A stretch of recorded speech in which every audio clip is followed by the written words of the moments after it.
Hi everyone, welcome back. Ngasigi vlog se akoi se vaccinate tawgadobane second dose taw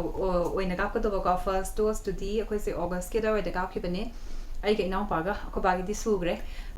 nungthil da oi doini ba ko nungthil kitang thengdarak pada aduduna ai se hana skin care se kitang tawgen tawbane handak se skin care tawde aduga handak lakadori ba video sing sida haching pot chatpagi lohong chatpagi suguma makeup tutorials khara tawgena khan bane adu hazik horasi aigi skin care gi matang se sigi product mama art ki product aigi mamangi video gaisa yaugi bane unbox tawba ko sisigi upton gi face wash sisiga face mask siga ne ko mama art ke ada upton gi face wash se magi tan removal oina ne animax se tan lightraga su glowing oina sisna be ai sigi face pack siga kano siga face wash siga ko face wash yamna mild oiba kano scrub tawnaba particle adugumba do yawe ba ko kitang scrub se kitang tawbani na mai se yamna soft oiba yamna supple oiba yamna clean oiba adu henga hale aduga tan removal ni na obviously glowing oiba ko adu gi sigi face wash se yamna nungai de mama art ki products sing se loina ma paraben and SLS free ngatani dermatologically tested oire gi nungai ba amana all skin type oi aduga masi harmful chemical do amta yaudre aduga all natural oibani na seasonable do henna sensitive skin adu ada loina ma seasonable yaba oi heleba ko aduga mama art ki sigi products sing se leiba pamaga di masi kai kai available oi haibada naika phangi Amazon phangi aduga purple da su phangbane aduga magi website su launch tawgrabane ko aduda su phangani aduduna magi website to dagi kaigumba leiraga dine agi audience gi keno se mayam sigi 20% off ama moina ai ki pibira eba ko adugi code to hap ka doba aduga 20% off hanga doi neba ko DB 2021 and high gani ba ko adu mama art ki sigi products sing se loina mak seasonable nungai ai se hana loina sinare application do ai ulam ge ba ko aduga loira kan da kitang glowing oi khapado adu dum ubani visible oi bani dum one time seasonable da so face wash se to loira kan da sigi upton face mask season se sigi so ingredients se chap mane turmeric ne saffron ne aduga apricot oil ne ko aduga sigi seasonal face wash to loira matung da kitang season se su yamna clean oiraga yamna nungai bam leibado si thadokra kan da mai ga se ing laur kan da adumaina oi adu hoi face mask tawbugi kitang drying oibado adu budi oi adu shu moisturizer tawra kan da dum yani ba ko adu se season aura se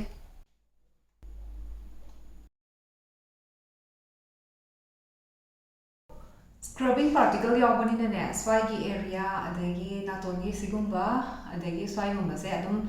scrub tawbo dumaina yamna mild oina adum tappa yai ke chukai de ko sisna hena soft oiba smooth oiba de hena ngadoi ne aduga mid ki area se last ta tawbiba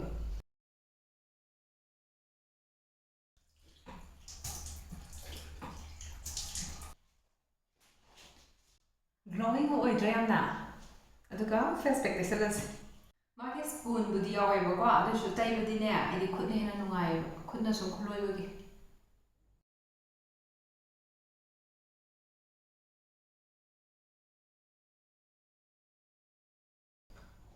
singa tang kam ba ngai rage minute tara dagi na minute try to try mo dum kam ne ko ka atang kam na ngai rage du ga ising thado khina ba adu mai sa ing laur ga lei ga je adu thado kan horen glowing oi budi yengas yamna glowy oidra mai se yamna hozik glowy se yamna oira ga leitra since adum one time season abada dum visible oi bene ba ko ado kai ga ten oira ga leira ga di yamna hena kana ni ten leitra ga na yamna glowy oi ba adugum bagi da oina walk tower ni ba ko ado sis ne mama art ki pot sing se yamna nungai season abada aduga plastic positive su oi ba india gi se ki brand ni na ko aina su yamna ai support amna to bodo season abada nungai ta boira ga di ko kaidoruni akhona pesa tinga leresina dana do hapetan try hapetan tawpio mayam su aigi skin type sigi matung inara kai gino di khangde ngonda di dum work toy mama art ki product sing se ada hojik se shanaba tawrage thengjan grani sumaina mai se di amna nungare lao la shla rubengo sikana le ngo tu kana no sa na khoi sikana abe magi khau ha aigira choli ngarang dang chu hong to ini hojik chu hong to ka doi ni se as hakam dia dum chan ba tum di suk tum ding ngasi dum sana lai ne se sinna tin fish thong ba 피세 마틴 어그만에 통이 아이디 붕어 채널에나 두사 태토이바 만에 이싱 하이도키바 마기 이싱지세 사바 갑토 탐메버고 아다이나 기땅 스푼 더러게 인비바 담아 코진는 라마 하이도킴네 왜 쪼래 아드게 시시나 강호 Ini alu ni hawai trap ni kilo. Di sini yung alu luk lay. lục lây nè ông trắng nè alu nè chia ra cái đó nè hoài pin nè chị xin na ngay đi ngàn bao một lục xin na ngay sáng ngàn thâu ba xin mấy luôn thì khăng chừng ngày kia xin là chấm phu tôi robot này mình nuôi con là chỉ là thời bạn thì bên con chồng nó xịt rêu Chỉ cái này của tôi này. thời bên con chồng nó xịt rêu anh sẽ bôi gì mà con xin là nà li thôi thôi chắc hiện chân à nó một bộ xin làm gì chứ Chỉ khăn của tôi mà. 칸 스마네 칸 독하바 그랑스네 히다기 라간 히다기 인 하이데 좀 야에 버고 아두가네 이싱도 라마가네 뭐기 디 드롭 떨어 비타이드나 둘러 이싱이랑 탕나바 야오바 Nhìn đấy nhưng mà xong là hài đấy. 세세세 됐다 응 이싱 잠 탁번해 보시세 아다네 이싱 코랑 암들 말리 너네 이싱도 얌 컷크레 차나 그래 이싱 비탁바 아두거디 마늘 라마가 하이도에게서 하이절레드나 공자 hào rồi nè, mình làm chết không xí đây.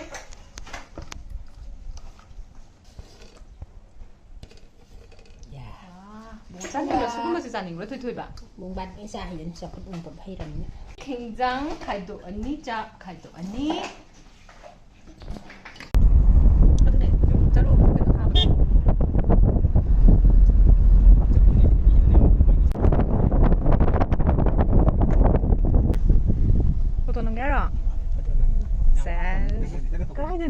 mà anh đã xôm lên năm mì ấy.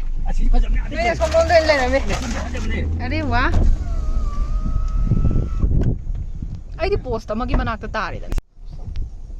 Có phải gì? Wow, anh cái video này. Xôm lên thì em phải lên mình à. Anh đi xôm mà mang ngom lên thì gì nhỉ? Có phải gì mà xôm cái mani ngom gì? Xôm sẽ airport long cái site tụ ở đây nè bao cả. Xôm long cái mani. Oh. Nama ba? Tha rồi thôi. Cái color cái nón đâu trắng.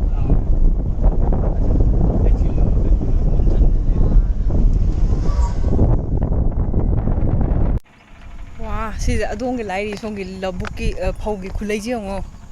Có phải gì?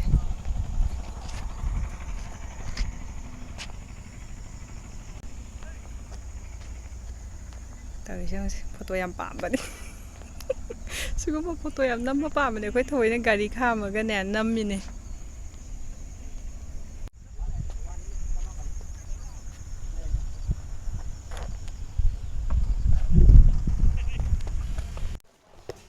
vaccine kapsore ado khut lumba khotpa adugumbado natana thudokodi tawdi ado aigidi khut lumbagi kaino ma leibani na ne yamna henna lumbado ina tawi Atopa fever kay di lang thasa the first day kumana he amin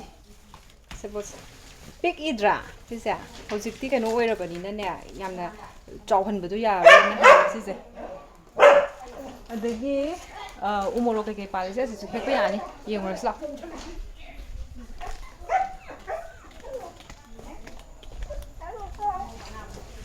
to side le sisa 우모로서 뗀다버도 있나 떠오래 그렇지 지금 무슨 지 했을라세 누가 뗀기 그거요 이다 그 다비나 버거 지금 했을라스 어떻게 도 합스 난다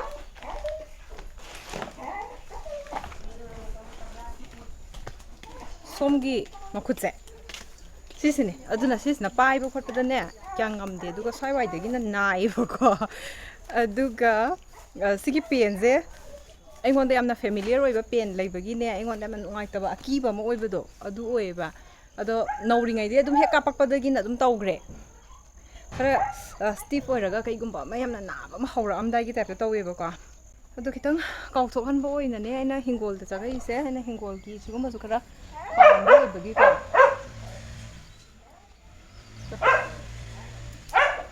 핵상제 가라.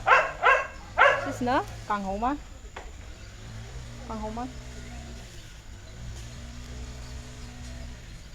ngasai gi halakpagi lambi do yamna nungai tra adugi lambi do kaino ne akhoi gi sigi maningom lom dagi chatpa lambi ne ba ko kari haine do ningombam lom dagi na among sangai gi taraga langthabal gi na low paring da chatte ba adugi mafam yam phajaba mafam ne walking ga chatpa khotpa yamna nungai bane ba ko dasa ku sa se amuk pala ka doro bane si se adi tom bana ne adum kakthak pi leira bane si dasa ku si gi sina kobi ga ne ai gi de adum thenge si gi matam se sta oi ba ko kobi tha ba se yam ngan na tawdo ngam de ba ga shu adu du na si gi sina adum keno tawbo adum cha doro bane hadi khadang thenglap taw na ko kobi full ne ma haiku ma ta re haiku se keno tawi no ma ko khara ta ka male haiku se side amada branch amada khara pali adai dana man loisle do yang kana di sahu de si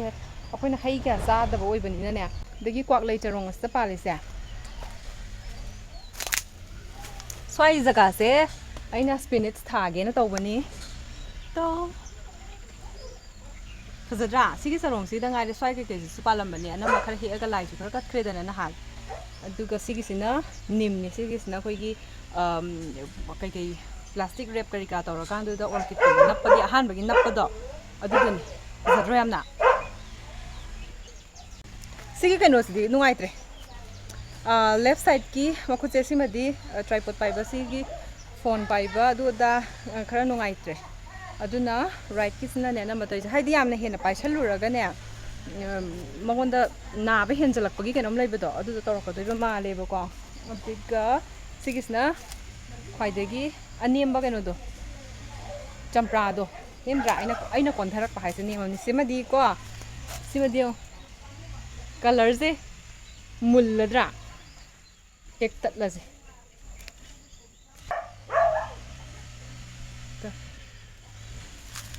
amana haikru amana champra adagi wow sidadi ne sidadi yong ko aise pra smaina mathak to on thalake ubra sibyam sidi lo ni yellow oire do tomba ko bani chingtharaga ne hekmina drodi are simadi swa manong khunung si je aduga amaga pali sina khwai degi nem thab nong ni le he ya ni mudalaga he simas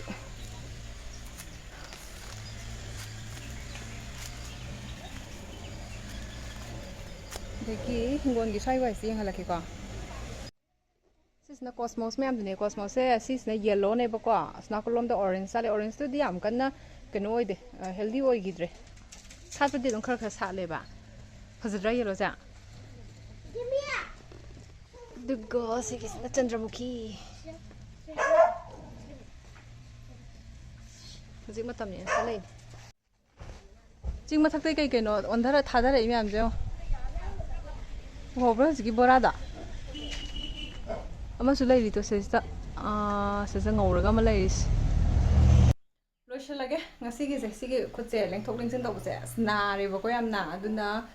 yam kana hawrugum se sigi khotse adi thabai ngang yang kana yaw bom lai bedo paithok paisin tawu si tripod pai besi bokta nungai tre ba ko aduna sesa loishalage next video sing sta mung theng nerasiga